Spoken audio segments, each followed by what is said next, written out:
नीता बहुत ही गहरी नींद में थी। सोते वक्त उसकी ओढ़ी हुई चादर किसी ने एक झटके से खींची और इसके ठीक बाद जैसे ही नीता बिस्तर पर उठकर बैठी, किसी ने उसे पीछे से धक्का दिया, जिस कारण वो नीचे गिर गई। चारों ओर नजर घुमाकर देखा तो नीता अपने स्कूल की क्लासरूम में थी और स्कूल की यूनिफॉर्म में भी थी। उसके आसपास कोई नहीं था। रोशनी बहुत कम थी कमरे में और रोशनी के नाम पर बंद दरवाजे के नीचे से आती हुई सूरज की किरणें ही थी। नीता इधर उधर देख ही रही थी कि किसी से पूछे कि वो यहाँ कैसे आई कि कभी। स्कूल बेल बजी। नीता क्लासरूम से बाहर निकली और कॉरिडोर में चलने लगी कि शायद उसे कोई दिख जाए। बालकनी से झांक के देखा तो वो इस वक्त 5th फ्लोर पे थी। उसने नीचे सीढ़ियों से उतरना शुरू किया और चिल्लाने लगी, कोई है? कोई है? उम्मीद तो ये थी कि शायद कोई होगा, लेकिन कहीं न तो कोई दिख रहा था और न ही किसी की कोई आवाज आ रही थी। गूंजती आवाज चारों तरफ सिर्फ नीता की अपनी ही थी।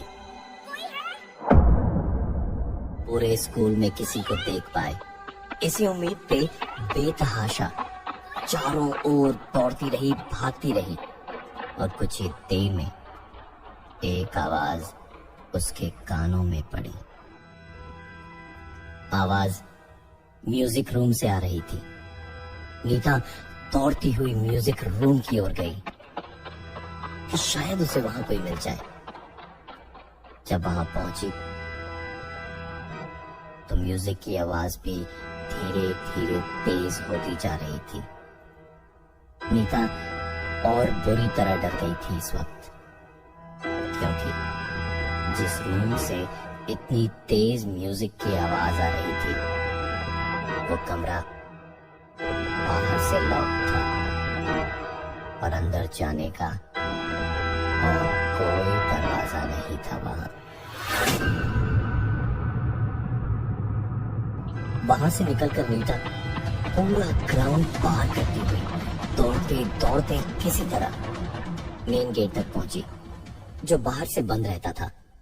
गेट काफी दूर था और नीता बहुत बुरी तरह भाग भाग के थक चुकी थी।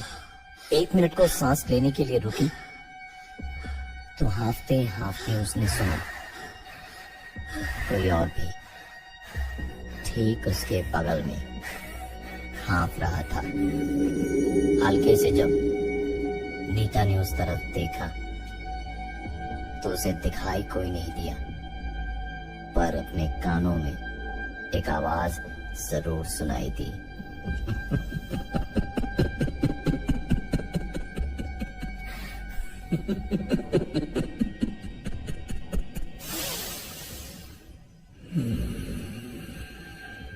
नीता के लिए तो क्या, किसी के लिए भी अब वहां रुक पाना नामुमकिन होता।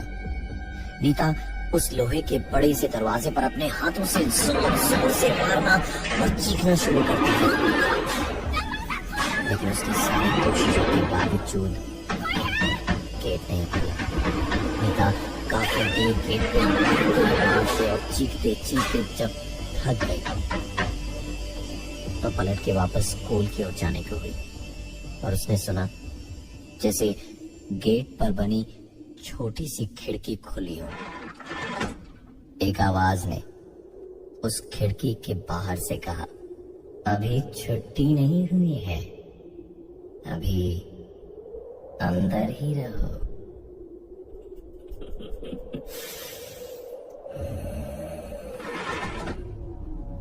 नीता के पलट के कुछ कह पाने से पहले ही खिड़की बंद हो चुकी थी।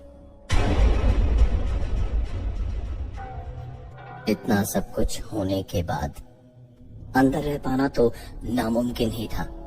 नीता वहीं बैठकर रोने लगी, लेकिन शायद उसके रोने से भी किसी को दिक्कत थी। एक तेज हवा का झोंका सा निकला और साथ ही ठीक नीता के बगल से एक आवाज आई।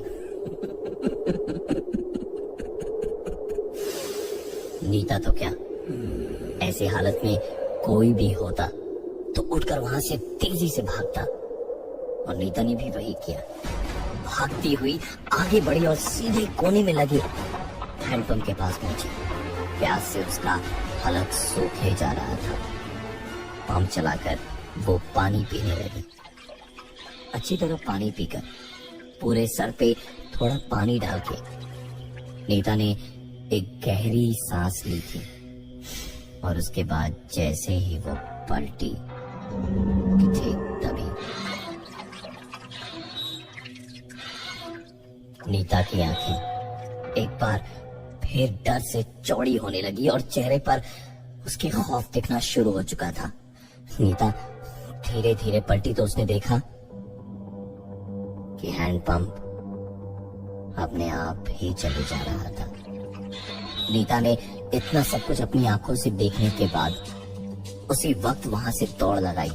दौड़ते दौड़ते हांफते हांफते अचानक उसे ऐसा लगने लगा जैसे वो अकेली नहीं भाग रही थी, उसके साथ कई लोग और हैं। न सिर्फ उसे लोगों का वहां होना महसूस हो रहा था, बल्कि रह रह के उसे कभी कोई धक्का देता तो कभी इधर उधर से किसी की आवाज भी सुनाई दे जाती। थोड़ा और भागते ही एक जोर का धक्का नीता को लगा और वो जमीन पर गिर पड़ी, और ठीक उसी वक्त उसे वो आवाज दोबारा सुनाई दी। अभी इंटरवल चल रहा है, लंच ब्रेक, छुट्टी नहीं हुई है।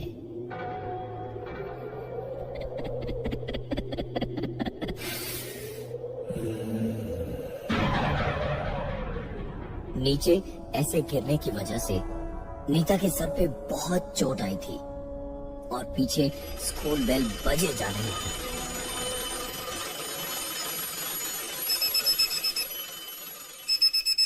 स्कूल बेल बजते बजते ही धीरे धीरे घर का अलार्म क्लॉक बन गई और नीता की नींद अपने घर में ही खुली। और अलार्म बंद करके उसने शुक्र मनाया कि थैंक गॉड, ये जो कुछ भी था वो बस मेरा एक सपना ही तो था। उठ के नहा धो के तैयार हुई तो उसके सारे दोस्त आ चुके थे और घर के बाहर गाड़ी का हॉर्न बजाए जा रहे थे। स्कूल रियूनियन पार्टी के लिए नीता तैयार हो ही चुकी थी। सब मिलके जब स्कूल पहुंचे तो गाड़ियां बाहर पार्किंग में खड़ी करके गेट के पास जैसे जैसे जा रहे थे, नीता वैसे वैसे ही काफी बेचैन सी होती जा रही थी।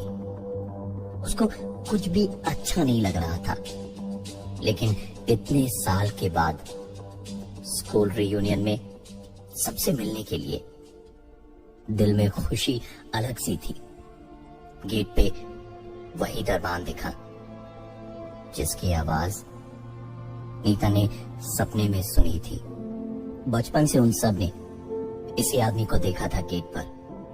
अब उसकी उम्र हो चली थी। अंदर जाके काफी पुराने चेहरे दिखे जो अब काफी बदल गए थे।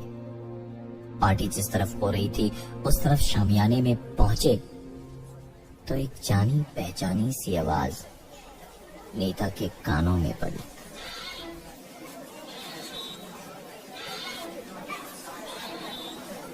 नीता ने बाहर झांक कर देखा तो एक केटरिंग का आदमी वहां बर्तन धो रहा था।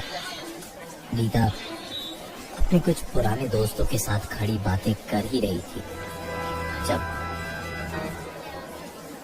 नीता को वही आवाज एक बार फिर सुनाई दी जो उसने सपने में सुनी थी। डर तो बहुत लग रहा था, लेकिन फिर भी हिम्मत करके नीता अपने कुछ दोस्तों के साथ म्यूजिक रूम की तरफ निकली। डर था भी और नहीं भी। सपने में जब वो इस म्यूजिक रूम के पास आई थी तो यहाँ ताला लगा था, लेकिन हकीकत में म्यूजिक रूम का दरवाजा खोला देखकर उसने चैन की सांस ली।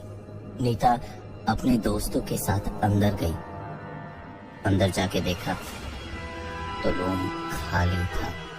ऑर्गन के बजने की आवाज आ रही थी, लेकिन कोने में जहां वो ऑर्गन रखा था वहां अंधेरा होने की वजह से कोई बजाता हुआ उसे दिखाई नहीं दिया। नीता वहीं खड़ी थी अरे नीता, कि अंदर क्या किसी कर ने रही उसका हो? नाम बाहर से अरे पुकारा। बाहर आओ। नीता, नीता अंदर क्या कर रही हो? अरे बाहर आओ। नीता जैसे ही पलटी इस आवाज को सुन के तो उसने देखा पूरा कमरा खाली पड़ा था। जो दोस्त उसके साथ इस कमरे में आए थे इस वक्त वो दरवाजे के बाहर खड़े थे और उस ऑर्गन की आवाज भी अचानक से बंद हो चुकी थी। तो देखा सारे दोस्त वहीं बाहर खड़े उसका इंतजार कर रहे थे। नीता ने एक दोस्त को इशारा किया कि उसे वॉशरूम जाना है और उसके साथ वो उस तरफ चली गई। वहां पहुंच के नीता वॉशरूम के अंदर गई और उसके पीछे पीछे उसकी दोस्त स्मिता भी वॉशरूम के अंदर आई। दोनों मिलकर बातें कर रहे थे कि कैसे इस वॉशरूम के साथ उनकी कई सालों की यादें जुड़ी है। और उसके बाद नीता स्मिता से पहले ही हाथ धोकर उस वॉशरूम से बाहर निकली और बाहर निकलकर देखा कि उसकी दोस्त स्मिता वॉशरूम के बाहर खड़ी मुस्कुराते हुए उससे पूछ रही है कि नीता अंदर अकेले में किससे बात कर रही थी। नीता इससे पहले कि उसके सवाल का जवाब दे पीछे से दरवाजा खुला। नीता ने पलट के देखा तो उसकी दोस्त वॉशरूम के अंदर से हाथ पहुंचते हुए निकल रही थी और उसने कहा, चल सब वेट कर रहे होंगे। नीता को अपनी आंखों पर यकीन नहीं हो रहा था। उसने पलटकर अपने सामने की तरफ देखा तो अब वो लड़की वहां नहीं थी। नीता चुपचाप बिना कुछ बोले बिना कोई शब्द किए अपनी दोस्त के साथ जाने लगी। तो रास्ते में उसे एक क्लासरूम दिखाई दिया और उसकी खिड़की पर कोई स्कूल यूनिफॉर्म पहने बैठा था। नीता तो जैसे होश में ही नहीं थी। वो सीधे उसी क्लासरूम की ओर चल पड़ी, एक एक करके धीरे धीरे सीढ़ियां चढ़ती हुई। वो वहां पहुंची तो क्लास का दरवाजा पहले तो अपने आप खुला और नीता के अंदर घुसते के साथ अपने आप बंद भी हो गया। अब जाकर नीता को होश आया कि वो कहाँ है। उसने चीखना चिल्लाना शुरू किया कि शायद कोई सुन ले, लेकिन खिड़की से बाहर ना तो कोई दिखाई दिया और ना ही कोई नीता की आवाज को सुन पा रहा था। नीता वहीं बैठकर अपनी बेवकूफी पर रोने लगी कि उसका यहाँ आना ही गलत था। शायद वो सपना उसे आगाह करने के लिए ही था कि यहाँ ना आए, और उसे एक वो आवाज जो उसने सपने में सुनी थी वही आवाज दोबारा सुनाई दी। अभी छुट्टी नहीं हुई है, अभी अंदर ही रहो।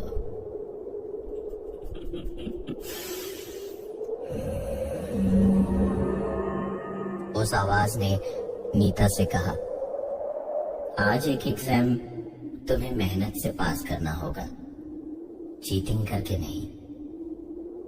3 सवालों का जवाब दिया तो यहाँ से जा सकती हो।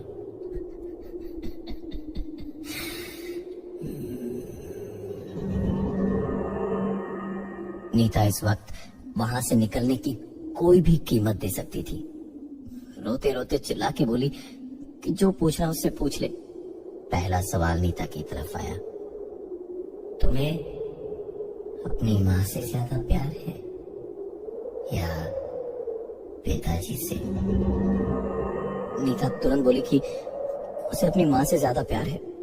और इतना कहने के 10 सेकंड के अंदर ही नीता का फोन बजा। फोन उसकी माँ ने किया था।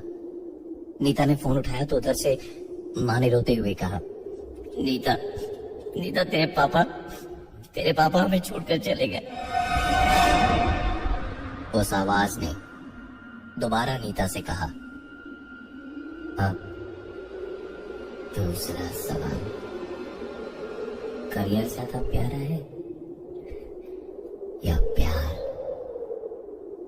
नीता जानती थी कि करियर बोलेगी तो क्या होगा। उसने कहा कि उसे इन दोनों में अपने प्यार की जिंदगी और खुशी ज्यादा प्यारी है। तकरीबन 1 मिनट के बाद उसके बॉयफ्रेंड का फोन आया और उसने कहा, नीता हमारा अलग हो जाना ही बेहतर होगा। एक्चुअली मैं किसी और से प्यार करने लगा हूँ और हम दोनों एक साथ कभी खुश नहीं रह पाएंगे। Please try to understand Nita. इन सारी घटनाओं के बाद नीता अब शायद इस आवाज को पहचानने लगी थी। शायद उसे याद आ रहा था कि कैसे एग्जाम के वक्त एक बार नीता कुछ चिट्स बनाकर लाई थी, जो पकड़े जाने के डर से जब उसने फेंका तो एक लड़के के पास जाकर गिरी और नकल करने के इल्जाम में उसे स्कूल से निकाल दिया गया। उस घटना के बाद उस लड़के को कहीं एडमिशन नहीं मिला। बदनामी और लोगों के तानों से तंग आकर उस लड़के ने आत्महत्या कर ली थी। उस लड़के का तीसरा सवाल क्या था ये तो हमें भी नहीं मालूम, लेकिन अगली सुबह उस क्लासरूम के अंदर से नीता की लाश मिली, वो भी स्कूल यूनिफॉर्म में। कई लोगों का कहना है कि उन्होंने यूनिफॉर्म में एक लड़की को कभी हैंडपंप के पास तो कभी म्यूजिक रूम में यूनिफॉर्म में देखा है। शायद तीसरा सवाल यही था कि नीता को यूनिफॉर्म पसंद है या कैजुअल ड्रेस।